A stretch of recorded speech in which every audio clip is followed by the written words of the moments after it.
Second time lucky. Okay, so let's get started. I think I maybe scared a few people. I don't know if scared is the right word, or surprised a few people with the article that I chose for today. And I think it's because the headline is a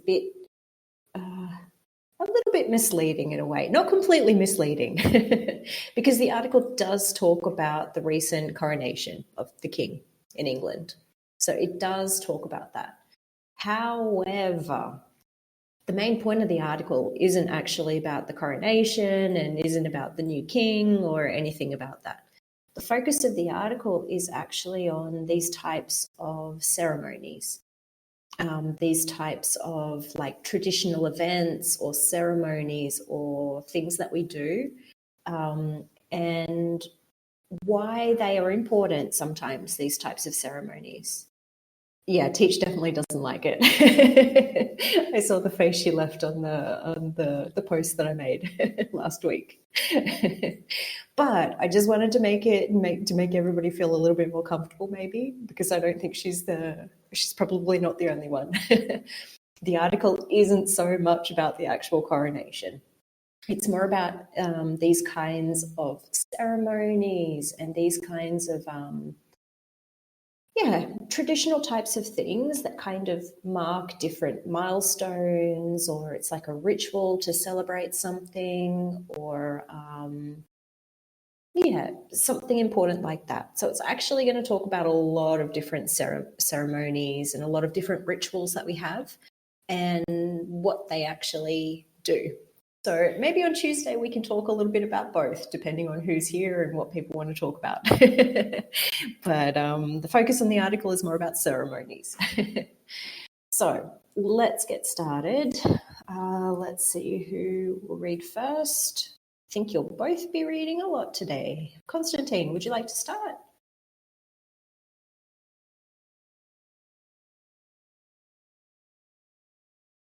Yes, thank you so much. But I need a few seconds to reload a page because I lost it.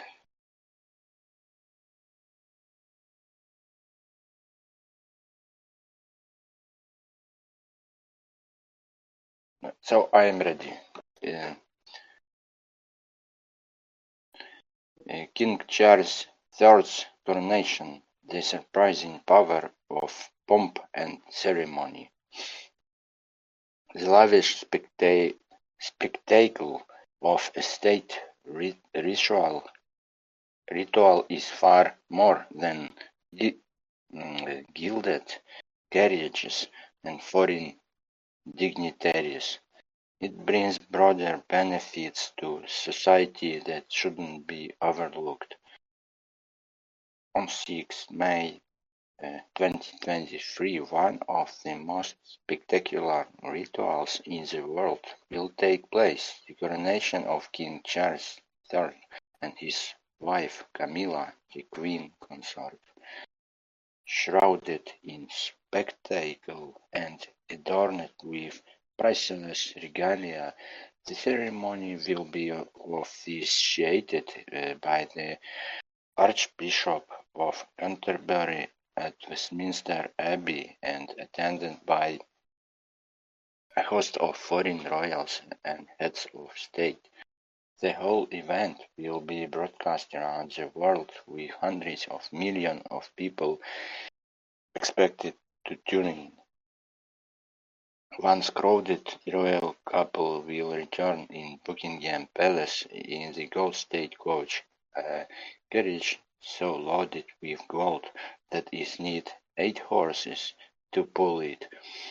They will be escorted by thousands of troops from all branches of the armed forces, making up the largest military display in 3 generations.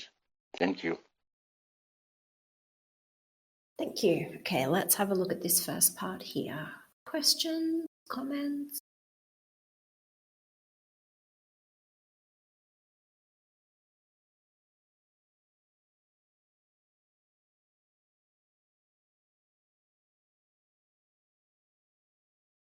Okay, regalia. When we talk about regalia, what are we talking about? Any ideas?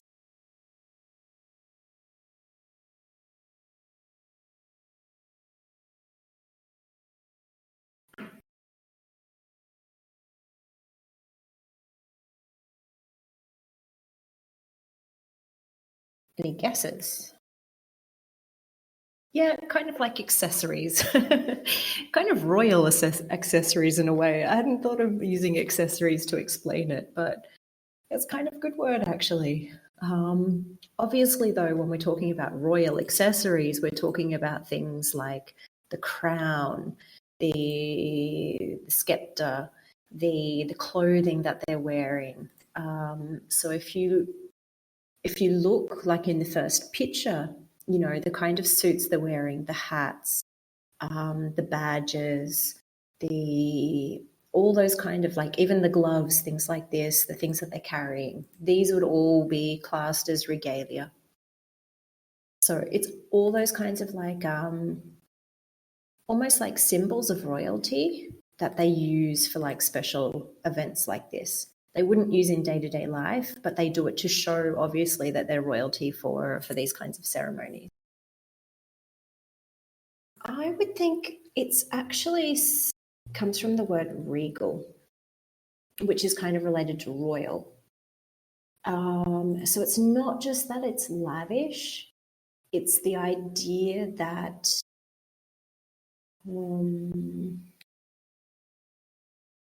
it's not so much the lavishness, it's more related to the things that show their status. I think maybe that's a good way to think about it. So when we talk about the priceless regalia, what they're saying here, it's these like priceless symbols of status and symbols of the royal family. Does that make sense? Yeah, related to royal ceremonies. So it's all those symbols. So it could be clothing, the crowns, for example, medals, those things that they use to show that they are royals. Actually, let's have a look. If you have a look at the black and white photo there, you can probably see other things as well. So, for example, the tassels that the girls are wearing on their shoulders, the jewelry. I don't even know the name of half of these things. The big necklace thing that isn't actually a necklace. But if you look at that black and white photo, you can probably see a lot of these different things, and you can kind of identify them as being something that only someone from the royal family would be wearing.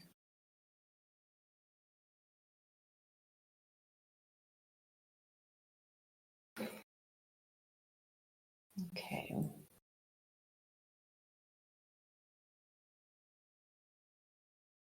Any other questions here?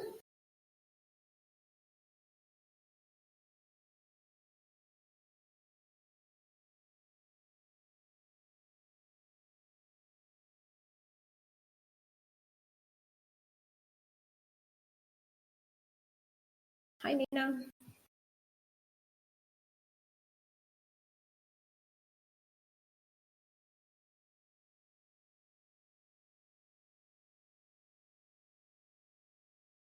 Any other questions here before we keep going? Okay, I'll just put where we're up to here for Nina so she can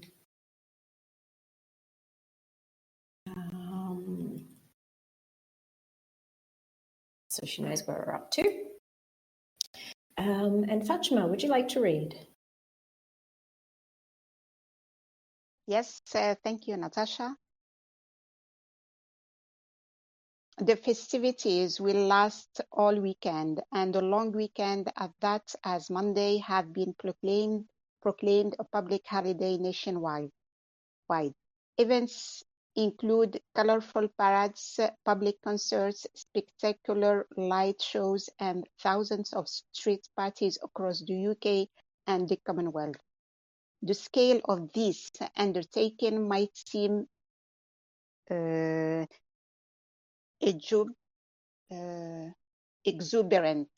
After all, King Charles may have dominion over all swans, dolphins, whales, and sturgeons in the UK's waters, but he will wield little political power beyond a largely ceremonial role.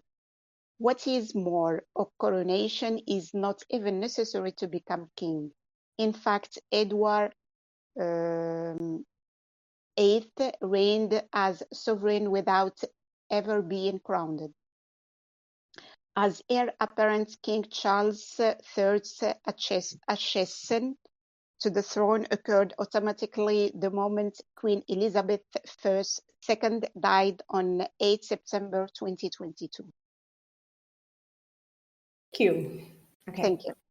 Well, let's take a look at this part here. Questions, comments?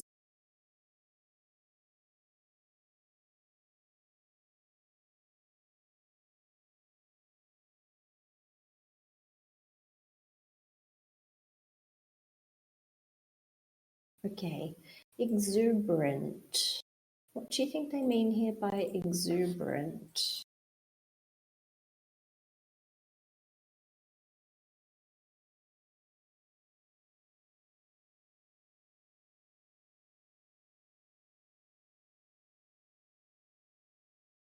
Any ideas, any guesses maybe from the context? Yeah, it includes kind of huge, but luxurious or brilliant. Yeah, it's probably more along these lines. It's kind of like the mood, to be honest. Exuberant is when something is like really like there's a lot of energy with something, a lot of excited, a lot of like very animated, very energetic. The fact that, you know, there's maybe a lot of energy related to something that people are really excited about it. So they're saying here that this is maybe, but here it's being used in the way of saying that maybe this is a little bit over the top. You know, maybe it's a little bit too much for what's actually happening. Maybe everything involved is like a little bit too much or too big or too over the top for what it's actually representing. Does it make sense for everyone?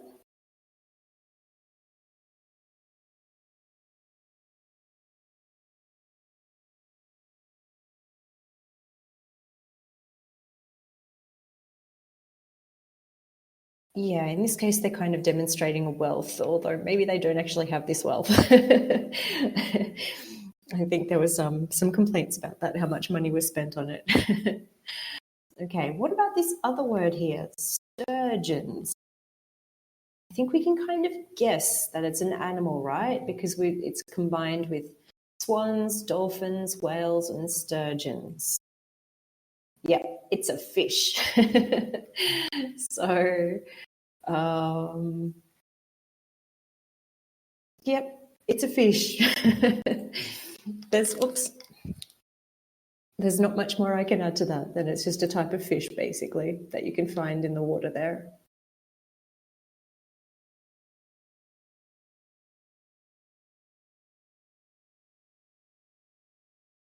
A big one, yes. A big fish. But still just a fish. Are there any other questions in this part?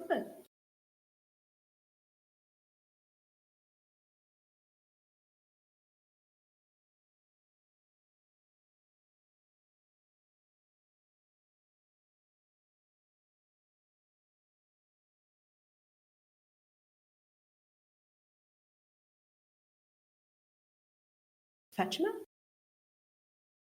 Yes, excuse me, Natasha. I don't know why in the article it is mentioned that the king have this dominion over this ship fish, and the second part or second phrase is talks about the political power. I think is it a figurative meaning? That means that the king has not that power. I don't understand. Thank you. Okay. I think here they're kind of making fun of it a little bit because basically there is kind of this lore or this idea that they are technically the ruler of like every living thing, I think, that comes into like English land or waters. So it's kind of making it how would I say? They're kind of saying that this is kind of something that he has power over, maybe that other people don't have power over. Although you can't really have power over these things, right? Like I'm sure that the swans and the dolphins and the whales don't really care that he's king now, right? He can't really tell them what to do or do something like this. But he does technically have like powers over certain types of things, and like marine life basically that are in waters there are one of the things that they technically have power over. Does that make sense? So they're kind of pointing out here how a little bit how silly it is, you know, that the type of power they have is more symbolic, exactly like Constantine just said. You know, it doesn't really make a difference. So yes, technically they can rule over the sea animals, but you know, in real life, in reality, that doesn't really mean anything, you know, and you can't really do much with it. So that's the idea here. This is why they've kind of talked about it.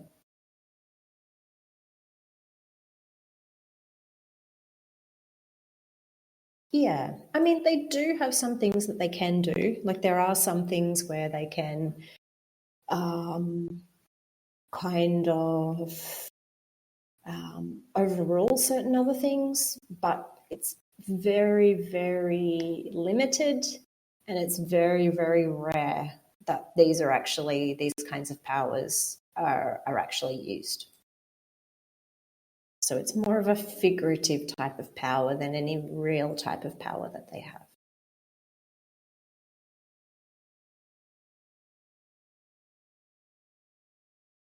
Okay. Are there any other questions here before we keep going?